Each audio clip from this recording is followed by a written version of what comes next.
Don Stewart felt the momentum, addressing supporters even before the votes had flipped in his favor. I don't think this is the speech anybody thought I'd be making tonight. I didn't think so. I don't think our opponents thought so. The Conservatives pulling off a stunning win, turning Toronto St. Paul's blue for the first time in more than 30 years and breaking through the red Liberal fortress in urban Toronto. Voters sending a strong message to that party and its leader. People, generally speaking, are tired of the Trudeau administration. It's time for a change in Canada. I think it could be a sign of what's to come. The Prime Minister says he hears people's concerns. This was obviously not the result we wanted, but didn't signal he's considering stepping aside despite voters' frustrations. It's clear that I and my entire Liberal team have much more work to do to deliver tangible, real progress. But some say this by-election confirms what the polls have shown for months, that the Liberals are in deep trouble, and it's because of Justin Trudeau.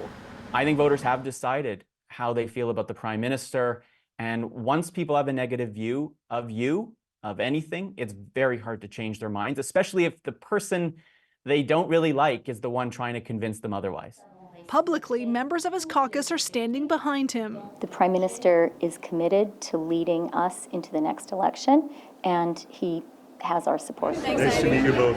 This Toronto area MP says Trudeau will need to decide on his next steps. He'll have to reevaluate and look at the results of last night's by-election and do some reflecting, but that's up to him. But privately, there's a different tone. Some Liberal MPs tell CBC News it's time for major change in the party and even new leadership. Ashley Burke, CBC News, Ottawa.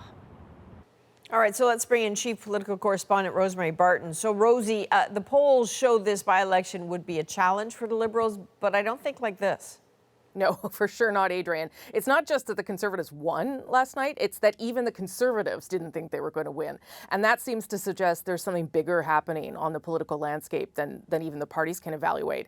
And the reason this cuts so deep for the Liberals is because this is no longer about terrible polls, which they've been dealing with. This is about a terrible result coming directly from voters in a place where Liberals win. These voters wanted change. And the question is, after 9 years in office, can this government offer anything to convince Canadians to stick with them?